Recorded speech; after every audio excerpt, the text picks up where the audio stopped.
Small business owners are struggling with staying open or shutting down, and a loan program funded by the federal government was supposed to give them an option. But some are finding it's not the relief they were hoping for because it's not there when they need it. Statehouse correspondent Andy Chow reports. Welcome to One Line in the Short North. Mick Evans is giving a virtual tour of One Line Coffee in the Short North, a Columbus neighborhood known for its heavy foot traffic. Evans is the managing partner for the coffee shop, which has 3 retail locations and a roastery. Usually these shelves are full of merchandise and coffee bags, but now everything's kind of just in waiting or in the back. Like many coffee shops, a large part of One Line's business is to be a gathering place. Evans says this can create a sense of community. Encourage people to hang out with one another and to sit next to a stranger and to share a cup of coffee is a beautiful thing, except, of course, moving forward with the pandemic. One Line is among hundreds of thousands of businesses in Ohio that had to face drastic decisions as the state moved to close non-essential businesses and order social distancing measures. Most companies were forced to shut their doors, but under the stay-at-home order, coffee shops were allowed to stay open for carryout. Evans said the decision for One Line came down to staying open so they could keep paying their staff or close to keep their employees safe. And so to be here to operate in the midst of the pandemic really was only for the employee livelihoods. When we could achieve that objective by other means and not need people to be here physically, then it was absolutely clear, close the store. The reason One Line was able to achieve that objective, as Evans put it, was because of the Paycheck Protection Program, or PPP, included in the Federal CARES Act. The PPP is a loan program to encourage companies to keep their employees on the payroll. The loan is forgivable up to 8 weeks if the employees are retained. Holly Gross with the Columbus Chamber says there are 2 main sources of assistance for businesses during the coronavirus pandemic, the PPP and the Economic Injury Disaster Loan, or EIDL.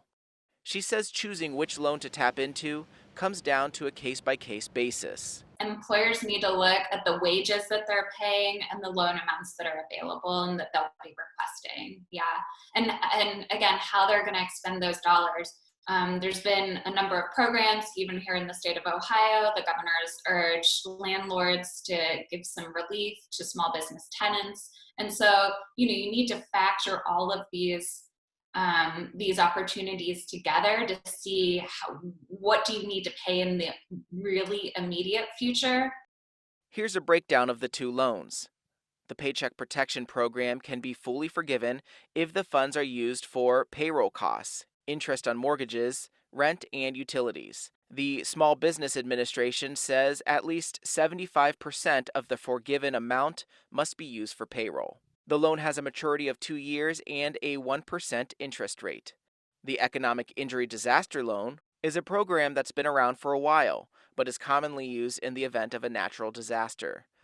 The loan provides up to $2 million and can be used to cover a broader range of costs. This comes with a 3.75% interest rate for businesses and a 2.75% interest rate for nonprofits. The new feature to the EIDL is a $10,000 emergency advance. Gross describes this as a quick cash flow.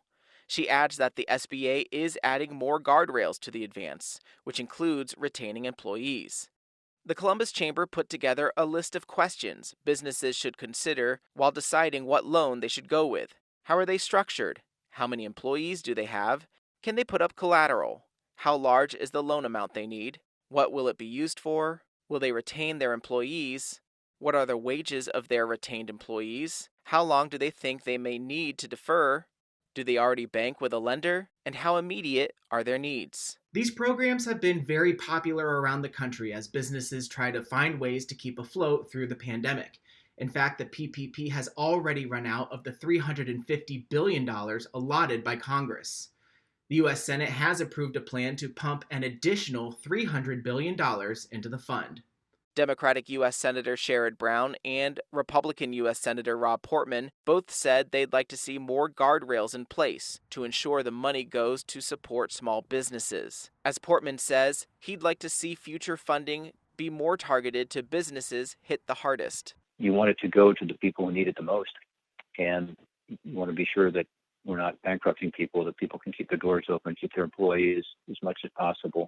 Portman added that businesses should have more flexibility for the PPP loan, such as being able to decide when the money is put to use. As for Mick Evans and One Line Coffee, they're keeping a close eye on the next decisions coming from the state regarding what the slow reopening of businesses will look like and what kind of safety measures will be required. Andy Chow, Statehouse News Bureau.